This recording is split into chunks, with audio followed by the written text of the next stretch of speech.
Guys ഇന്നാണെങ്കിൽ ലോട്ടസിൻ്റെ എല്ലാ സീഡ്സും ഏകദേശം എല്ലാ സീഡ്സും മുളച്ചിട്ടുണ്ട്. ഞാൻ കാണിച്ചു തരാം. ഇതുണ്ട് ഗൈസ്, നമ്മൾ പുതിയ ഇട്ട ഇത്ര 6 കിളിച്ചിട്ടുണ്ട്.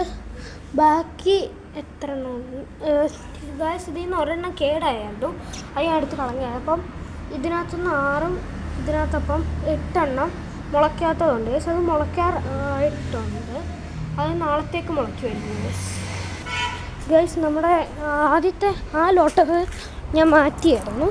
അത് അത്യാവശ്യം വലിപ്പം വെച്ചുകൊണ്ട് ആ കണ്ടെയ്നറിൽ ഇപ്പോൾ കയറുന്നില്ലായിരുന്നു, അതുകൊണ്ട് ഞാൻ മാറ്റി കാണിച്ചു ഗൈസ്. പുറത്തെ ടാങ്കിൽ കൊണ്ടിട്ടിട്ടുണ്ട് കാണിച്ചു. ഇതിനകത്ത് മീൻ പോടുന്നുണ്ട്. ഇപ്പോൾ തീറ്റ കൊടുത്തത് ഇതിനകത്ത് മീൻ വരും എന്നുണ്ട്. ഇതാണ് നമ്മുടെ ലോട്ടസ്. ഇതിൻ്റെ 2 ഇതിനകത്ത് കിടപ്പുണ്ട്.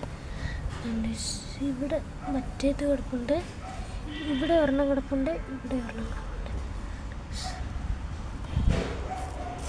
ഗൈസ്. ഇനിയും നമ്മുടെ കയ്യിൽ ഒരു 4 ബഡ്ജീസും കൂടെ കാണത്തുള്ളൂ. ഒരെണ്ണം ചത്തുപോയായിരുന്നു. അപ്പം ഈ കൂട്ടിലുള്ളതിനെ ഞാൻ കാണിച്ചു തരാം. ഗൈസ്, ആ കൂട്ടിൽ ഇപ്പോൾ ഉള്ളത് മറ്റേ കുഞ്ഞത് അത് വീടിനകത്ത് തന്നെയാണ്. അത് ടൈം ചെയ്ത് വളർച്ചതുകൊണ്ട് വീടിനകത്താണ്. അപ്പോൾ എല്ലാവരും ലൈക്ക് സബ്സ്ക്രൈബ് ചെയ്യാൻ ഞാൻ മറക്കല്ലേ. ബൈ.